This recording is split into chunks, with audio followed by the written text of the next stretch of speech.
போக்குக்காக தான் பண்றாங்க. அரோராவுடைய அந்த பொண்ணோட ஒரு கான்ஃப்ளிக்ட் இல்ல இதெல்லாம் வந்து ரைஸ் பண்றதுக்காக தான் உடனே துஷார் கேமை ஃபோக்கஸ் பண்ணுவாரு. அது இதுன்னு ஏதோ ஒண்ணு அந்த மாதிரி ஏதோ ஒரு ஆங்கிள் ஒரு வேலை ஏதோ திங்க் பண்றாங்கன்னா கூட end of the day I don't think so. உங்களுக்கு சும்மா ஜென்ரலா உங்களுக்கு யாரு இத வின் பண்ணுவான்னு தோணுது? அப்படி யாரையுமே சொல்ல முடியாது சார். இந்த சீசன் ஒரு நாளைக்கும் தான் வந்து மாறிட்டே அன்பிரடிக்டபிளா இருக்கு. எனக்கு பரவாயில்ல, நல்லா சார். இருக்கு. நான் ஒண்ணு சொல்றேன் சார். சார், நீங்க ஜாயின் பண்ணும்போது ஒரு விஷயம் சொன்னீங்கல்ல, அந்த வீட்டுக்குள்ள இருந்து சும்மா இருந்து வேடிக்கை பார்த்தாலே இந்த சீசன் ஒருத்தன் ஜெயிச்சிடலான்னு. அந்த மாதிரி ஒரு ஆள் உள்ள ஏற்கனவே இருக்கான் சார். அவன் எனக்கு அவன் மேல ஒரு டவுட் எனக்கும் இருக்கு. இத சொல்லியே தான் அவனை உட்காரவே வச்சிருக்காங்களோன்னு. நீ சும்மாரு நான் உங்களை கூப்பிட்டு வரேன். ரவி சார், உங்ககிட்ட ஒருத்தவங்க கொஸ்டின் கேட்க சொல்லி கமெண்ட்ஸ்ல போட்டிருக்காங்க. பாருவோட கேம் பத்தி நீங்க என்ன நினைக்கிறீங்க? பாருக்கு வந்து ஆக்சுவலா நான் வந்து ஒரு விஷயத்துல 100% அவளை பாராட்டுவேன்.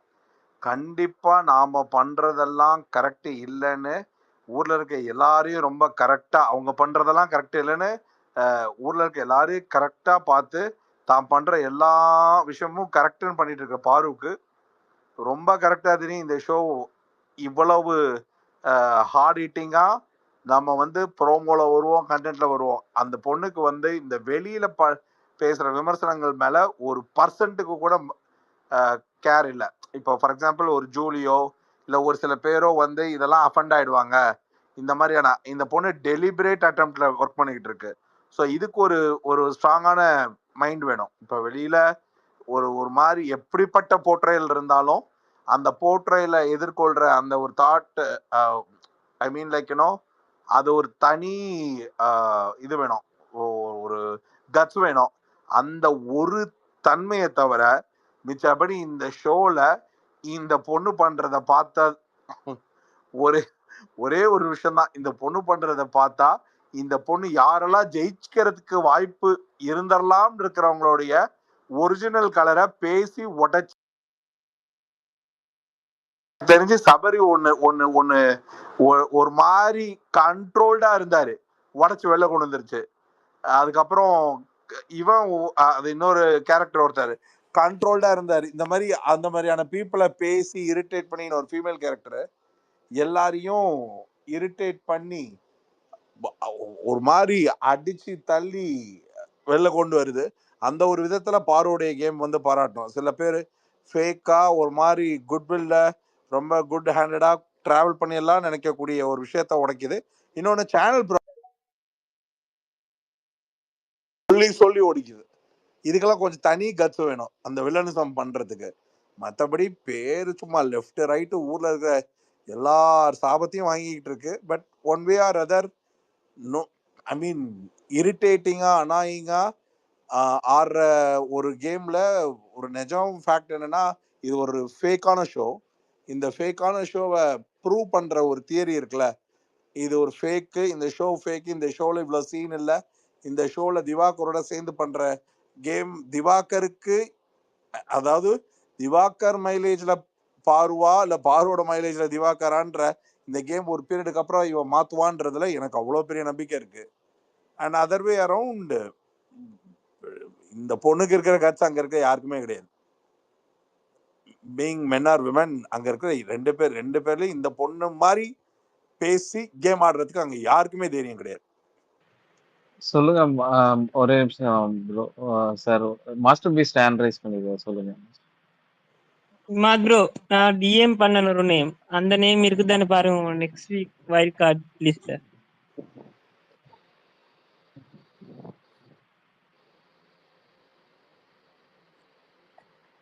வைல்ட் கார்டு இப்போ இந்த ஷோக்கு வைல்ட் கார்டு ரொம்ப முக்கியமா இல்லை? இவங்க பிளான் என்னன்னா எப்போ பார்த்தாலும் 20 பேரோட இந்த வீட்டுக்குள்ள வச்சு ஏதாவது ஒரு என்ன சொல்றது ஒரு ஒரு கன்சர்ட் நடத்தணுன்ற பிளானோடயே நடத்திட்டு இருக்காங்களா?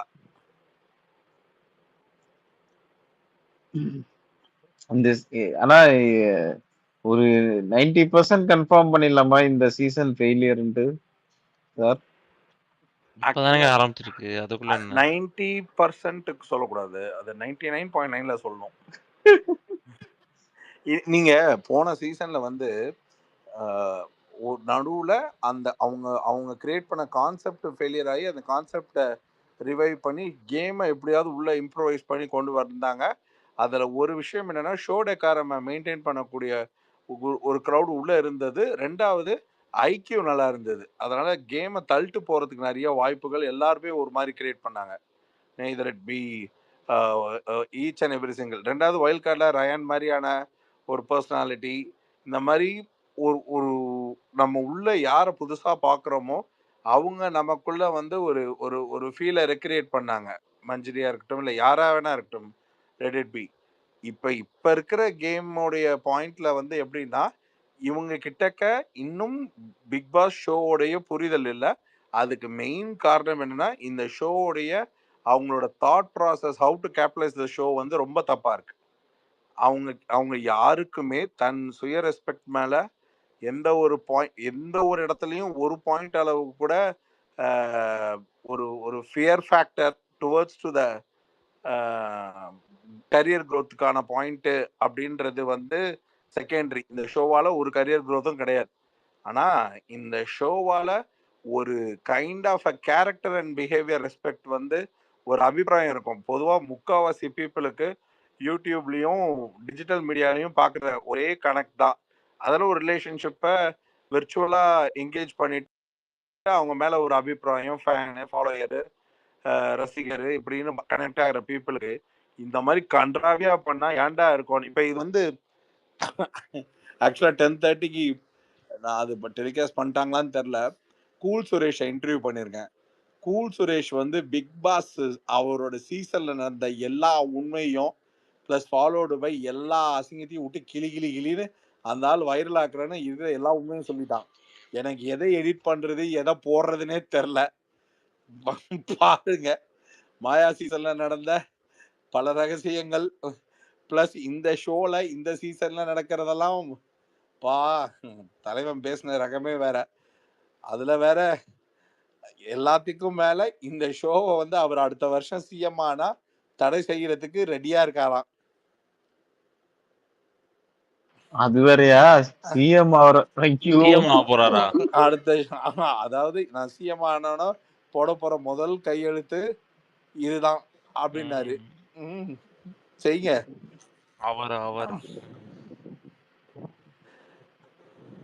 அவர்கிட்ட கேட்டேன், என் தலைவர ஷோக்கு ஒரு அதான சர்க்காஸ்டிக்கா கேட்கல, நான் ஃப்ளோல தான் கேட்டேன். ஏன் தலைவர சீசனுக்கு ஒருத்தர் இப்படி பிடிச்சி போட்டுறாங்கல்ல. ஆமா பின்ன இருக்காதா ஜிபி முத்து அது இதுன்னு சொன்னாரு. ஏன் தலைவர் நான் உங்களையும் சேர்த்து தான் சொல்றேன். ஷோக்கு ஒருத்தங்க இந்த மாதிரி ஒண்ணு பண்றாங்க. அதாவது பரபரப்பா அந்த பீரியட்ல இருக்கிற ஒருத்தங்களை வந்து பயங்கரமான மைலேஜ் ஆஃப் ஸ்டாக் இருந்ததுன்னா அவங்கள பிடிச்சி உள்ள போட்டுறாங்கல்ல. என்னோடதுல அப்படி ஒண்ணும் இல்லையே. நான் வந்து ரொம்ப வருஷமா 150 படம் அப்படிலாம் அது எனக்கு தெரியலையே. ஏதோ மேடையில் இருக்கிற பொண்ணுக்கு மாலை போட போனீங்களா, செருப்பை கொண்டு அடிக்க வந்ததுனால அந்த ஷோ அதோட நல்ல பேரை காப்பாத்தலான்னு இந்த ஷோக்குள்ள வந்ததால கேள்விப்பட்டேன் அப்படின்னு. அவரு ஆட என்னப்பா அது தப்பா எல்லாரும் புரிஞ்சுக்கிட்டாங்க, எல்லாருக்கும் மாலை போட்டாங்க, நான் அந்த பொண்ணு மேல மாலை போட போனேன், ஆனா கடைசியில என்னையே அப்படி சொல்லிட்டாங்க. இதுதான்ப்பா நிஜம் காரணம். ஓ இப்படி வேற சொல்றாங்களா.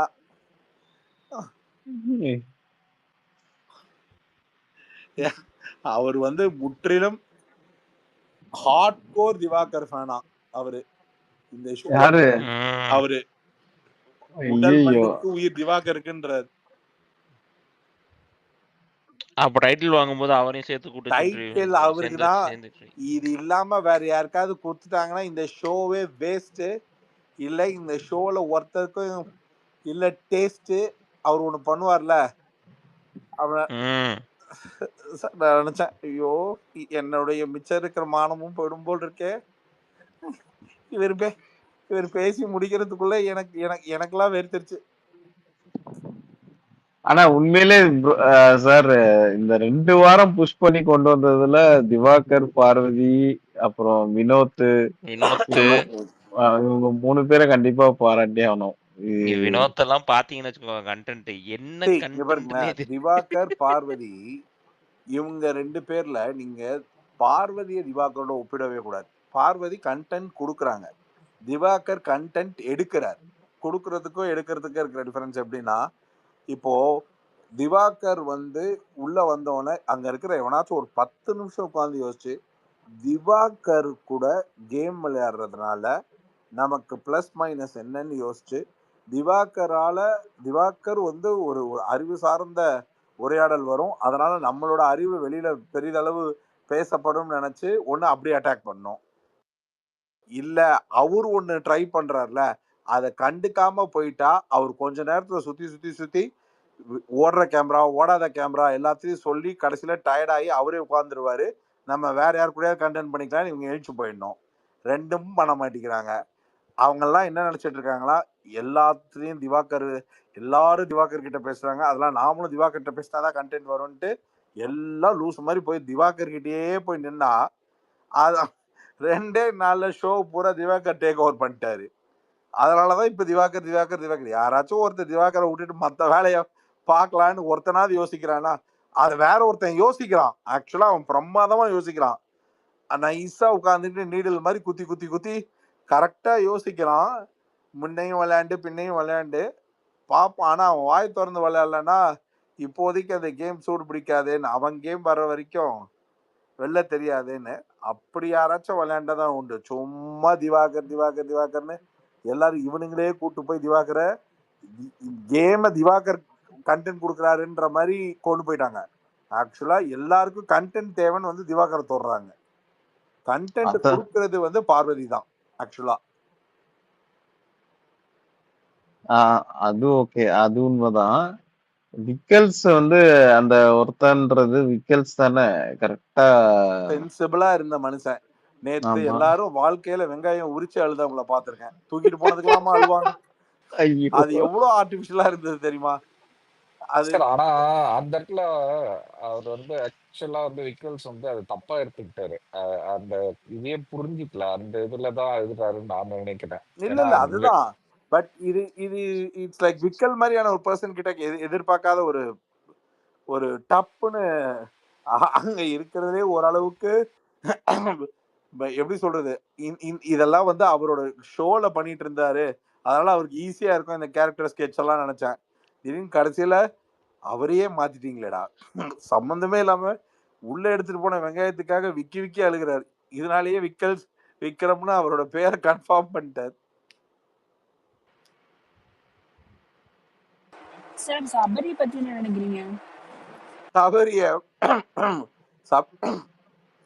சபரி ஆக்சுவலா well controlled, well trained, well matured, well behaviour, well smart, எல்லா பிளானோட வந்த அவரை 4 நாள்ல அப்பளமா உடைச்சு ஒரிஜினல் சபரியை வெளியில கொண்டு வர வச்சுட்டாங்களே எல்லாரும்.